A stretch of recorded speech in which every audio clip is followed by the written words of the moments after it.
Welcome to once again to another video. हा video खूप महत्त्वाचा आहे, कारण की या व्हिडिओमध्ये आपण माझं पहिलं पेमेंट किती होतं यूट्यूबकडून आलेलं ते आपण बोलणार आहोत या व्हिडिओमध्ये, जेणेकरून तुम्हाला मोटिवेशन मिळेल आणि तुम्हाला सुद्धा यूट्यूबवर काम करण्याची इच्छा होईल. आणि खरोखर मला किती पैसे मिळाले होते पहिल्या पेमेंटमध्ये ते तुम्हाला या व्हिडिओमध्ये मी सांगणार आहे. जर तुम्ही नवीन आहात तर तुमच्यासाठी हा व्हिडिओ खूप महत्त्वाचा आहे. आणि स्पेशली जर तुम्ही यूट्यूबवर काम करत असाल तर त्यावेळेस तुम्हाला जे आहे या व्हिडिओमधून खूप सारं काही शिकायला मिळणार आहे. व्हिडिओ आवडला तर व्हिडिओ सुरू करण्या अगोदर व्हिडिओला लाईक करा. तुम्ही चॅनलवर नवीन असाल तर चॅनलला सबस्क्राईब करा. तर चला सुरू करूया आजचा व्हिडिओ. सगळ्यात पहिली महत्त्वाची गोष्ट म्हणजे मी चॅनल सुरू केलं होतं. आय थिंक पहिलं जे माझं मेन चॅनल आहे किशोर झरे ऑफिशियल, ते मी स्टार्ट केलं होतं 5 वर्ष अगोदर. ठीक आहे, 4 किंवा 5 वर्ष अगोदर स्टार्ट केलं होतं, ज्याच्यावर आता 41,000 सबस्क्रायबर आहे. आणि ते चॅनलवर आता समजा पेमेंट चांगलं येतं आहे. पण त्यावेळेस मी ज्यावेळेस स्टार्ट केलं तर त्यावेळेस मला मॉनिटाईज होण्यासाठी किती कालावधी लागला ते सांगतो. स्टार्टिंगला मला माझ्या हे स्वप्नामध्ये पण नव्हतं की मला चॅनल मॉनिटाईज करायचं काय. मी स्टार्टिंगला जे व्हिडिओज टाकत होतो बायोचे व्हिडिओ टाकत होतो टीचिंगशी रिलेटेड. तर त्यावेळेस मला स्टार्टिंगला काहीच माहीत नव्हतं की व्हिडिओ कसा अपलोड करायचा, व्हिडिओ कसा एडिट करायचा, व्हिडिओ हे कसा करायचा, अपलोड कसा करायचा, एडिट कसा करायचा, व्हिडिओ शूट कसा करायचा. पुन्हा लाईटिंगसुद्धा माझ्याजवळ नव्हती, म्हणजे क्लिअर. एक तर लाईट व्यवस्थित नव्हती, नंतर बॅकग्राऊंड व्यवस्थित नव्हतं, तरीसुद्धा व्हिडिओ शूट केले. माईकसुद्धा नव्हता, विदाऊट माईक शूट करत होतो. नंतर अपलोड करायची अजिबात पद्धत माहीत नव्हती. टायटल कसं ठेवायचं, कोणकोणते टॅग्स वापरायचे, थंबनेल कोणता कशा पद्धतीनं बनवायचा हे काहीच माहीत नव्हतं. ठीक आहे, ज्यावेळेस मी स्टार्टिंगला नवीन होतो त्यावेळेस. पण तरीसुद्धा जे आहे ऑडियन्सचा रिस्पॉन्स चांगला मिळत गेला. आणि मग नंतर मला असं वाटलं की जेव्हा थोडे सबस्क्रायबर वाढायला लागले, 200, 100, 200, 300 सबस्क्रायबर झाले. तर जसं आपण यूट्यूबवर काम करतो तर तुम्ही सुद्धा जे आहे कोणाकोणाचे ना व्हिडिओ बघत असाल, काय करावं लागते काय नाही. आणि तुम्ही सुद्धा यूट्यूबवर सर्च करत असाल की मॉनिटाईज कसं करायचं, सबस्क्रायबर कसे वाढवायचे, व्ह्यूज कसे वाढवायचे, वॉच टाईम कसा पूर्ण करायचा. तर या संदर्भात मी सुद्धा या गोष्टी ज्या आहेत यूट्यूबवर सर्च करायचो. त्यातून मला कळलं की कोणकोणत्या गोष्टी महत्त्वाच्या आहे. यूट्यूब अल्गोरिदम कसं काम करतं, यूट्यूबमध्ये SEO किती महत्त्वाचा आहे, व्हिडिओ कसा रँक होतो, आपल्या व्हिडिओचा थंबनेल किती महत्त्वाचा आहे. नंतर पुन्हा अजून महत्त्वाची गोष्ट म्हणजे व्हिडिओ एडिट करताना कोणकोणत्या गोष्टी व्यवस्थित करायच्या, आपण ज्या गोष्टी बोललेल्या असतो पण ज्या आपल्याला नको आहे व्हिडिओमध्ये त्या कशा कट करायच्या व्हिडिओ एडिटिंगमध्ये. आणि नंतर व्हिडिओ अपलोड कसा करायचा व्यवस्थितपणे. या सगळ्या गोष्टी मला नंतर कळाल्या आणि त्यानुसार मी जे आहे काम करायला सुरुवात केली. या सगळ्या गोष्टी तुम्ही करत असाल सध्यामध्ये तर तुम्हाला थोडा कालावधी जाऊ शकतो. त्या कालावधी गेल्यानंतरच तुम्हाला जे आहे हे मिळतं. आता तुम्हाला सगळ्यात महत्त्वाची मेन गोष्ट सांगतो की माझं चॅनल मॉनिटाईज किती दिवसानंतर झालं होतं. तर पहिलं जे चॅनल आहे, आता हे जे दुसरे जे 2 चॅनल आहे तिथे एका महिन्यामध्ये मॉनिटाईज झाले. एक चॅनल 25 दिवसामध्ये मॉनिटाईज झालं हे चॅनल, आणि दुसरं चॅनल 1 महिन्यामध्ये मॉनिटाईज झालं. पण माझं जे मेन चॅनल आहे पहिलं चॅनल, तर पहिलं चॅनल माझं किती महिन्यानंतर किंवा किती दिवसानंतर मॉनिटाईज झालं, तर माझं पहिलं चॅनल मॉनिटाईज झालं होतं 1.5 वर्षानंतर. म्हणजे जवळपास 1.5 वर्षानंतर माझं पहिलं चॅनल मॉनिटाईज झालं. आणि 1.5 वर्षानंतर मला इतका आनंद झाला होता पहिलं चॅनल मॉनिटाईज झालं त्यावेळेस. मी आता बाकीचे चॅनल मॉनिटाईज झाल्यानंतर एवढा आनंद नाही झाला, पण तेवढं स्टार्टिंगचं जे पहिलं चॅनल आहे ते मॉनिटाईज झालं तर त्यावेळेस खूप मोठा आनंद होतो. जर तुमचं एक चॅनल असेल आणि ते जर तुमचं चॅनल मॉनिटाईज झालं तर त्या दिवशी खूप मोठा आनंद होतो.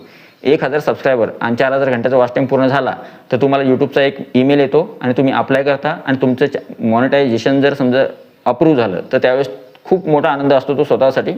आणि गुगलचा ॲडसेन्स पिनसुद्धा येतो, जो ॲडसेन्स पिन आपल्यासाठी खूप महत्त्वाचा असतो. तर ती गोष्ट जी आहे माझ्यासाठी खूप महत्त्वाची होती. आता होतं की चॅनल तर मॉनिटाईज झालं, पण माझं चॅनल मॉनिटाईज झाल्यानंतर पगार यायला पाहिजे. मग माझ्या मनामध्ये प्रश्न होते की आता चॅनल मॉनिटाईज झालं, आपल्याला यूट्यूबपासून पगार येणार. तर पगार येणार तर मग मी काम करायला सुरुवात केली. तर माझं यूट्यूब पेमेंट किती महिन्यानंतर आलं, तर मला यूट्यूब पेमेंट मिळालं होतं 4 महिन्यानंतर. 4 महिन्यानंतर मला म्हणजे $100चा क्रायटेरिया असतो. $100 पूर्ण झाल्यानंतरच यूट्यूब तुम्हाला जे आहे तुमचं पेमेंट जे आहे ते पाठवतं. तर $100 पूर्ण व्हायला मला 4 महिने लागले होते. आणि 4 महिन्यानंतर माझं $100 झाल्यानंतर मी आय थिंक मी स्कूलवर होतो, शाळेवर मी जॉब करत होतो. आणि जॉब करत असताना मी शाळेवरून वापस येत असताना मला SMS आला की your amount is credited in your bank account. अगोदर ईमेल आला होता की तुमचं पेमेंट 21 तारखे किंवा 21 ते 26 तारखेच्या आत केव्हाही तुम्हाला मिळेल. आणि नंतर मग मला ईमेल आल्यानंतर मला ज्या दिवशी पेमेंट आलं तर त्या दिवशी मला मेसेज आला, टेक्स्ट मेसेज की तुमचं अमाऊंट जी आहे तुमच्या बँक खात्यामध्ये जमा झालेली आहे. तर त्यावेळेस एवढा मोठा आनंद झाला होता पहिल्या पेमेंटचा की माझं पेमेंट आलं फायनली यूट्यूबचं.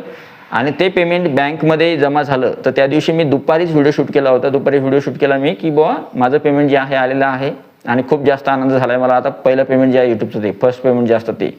आणि माझं पहिलं पेमेंट किती आलं होतं ते मी तुम्हाला खरं सांगतो. माझं पहिलं पेमेंट आलं होतं 8,400. म्हणजे $100 कंप्लीट झाल्यानंतर आपलं पहिलं पेमेंट येतं. तर मला 8,400 रुपये मिळाले होते पहिलं पेमेंट माझं जे आहे ते. आता यात मोटिवेशन काय आहे, तर सुरुवात कशी होती बघा. स्टार्टिंगला व्ह्यूज नसतात, सबस्क्रायबर कोणी करत नाही किंवा सबस्क्रायबरसुद्धा वाढत नाही.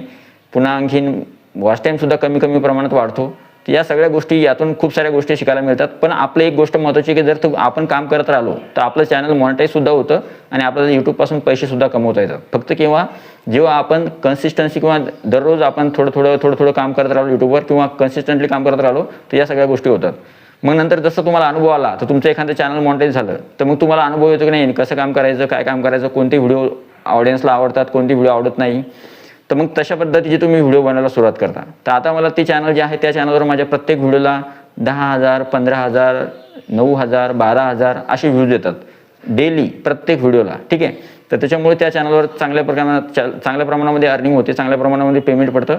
आणि या 2 चॅनलवर जे आहेत, या 2 चॅनलवर एक टेकचं चॅनल आहे आणि एक व्लॉगचं चॅनल आहे, त्याच्यावर सुद्धा मी जे आहे काम करतो, त्याच्यापासून सुद्धा अर्निंग होते. तर अशा पद्धतीने जे आहे माझं पहिलं पेमेंट होतं आणि पहिलं पेमेंट जे आहे मी तुम्हाला या व्हिडिओमध्ये सांगितलं आहे. आता याच्यापासून मोटिवेशन काय आहे की तुम्ही म्हणाल की 8,400 पेमेंट पडतं, मग तेवढंच पेमेंट आपल्याला आयुष्यभर मिळतं का? नाही. तुमचं चॅनल जसं जसं वाढत जातं, जसे जसे सबस्क्रायबर वाढतात आणि जसे तुमचे चॅनल व्हिडिओला व्ह्यूज येत चालतात तर तुमचं पेमेंट जे आहे ते 10,000, 8,000, 10,000, 15,000, 22,000, 24,000, नंतर 30,000, 35,000, नंतर 50,000, नंतर 1,00,000, नंतर 2,00,000, नंतर 5,00,000 असं सुद्धा वाढत जातं. काही क्रिएटर असे आहेत की ज्यांचं पेमेंट 40, 50 लाख रुपये पर मंथ. तर त्याच्यामुळे जे आहे जेवढं चॅनल तुमचं लवकर मोठं होईल, जेवढ्या तुमच्या चॅनलला जास्त व्ह्यूज येतील तर तेवढं तुमचं यूट्यूब पेमेंट जे आहे ते जास्त येतं. तर आय होप या व्हिडिओमधून तुम्हाला काही शिकायला मिळालं असेल. तुम्हाला कोणत्या गोष्टी किंवा कशा वाटला हा व्हिडिओ जो आहे तो कमेंट बॉक्समध्ये तुमचा अभिप्राय नक्की सांगा. आणि यूट्यूबवर फक्त काम करा, यूट्यूबवर सक्सेस नक्की मिळतं. आणि सगळ्यात महत्त्वाची गोष्ट म्हणजे हा अभिप्राय ऐकल्यानंतर तुम्हाला सुद्धा आता मोटिवेशन मिळालं असेल कदाचित.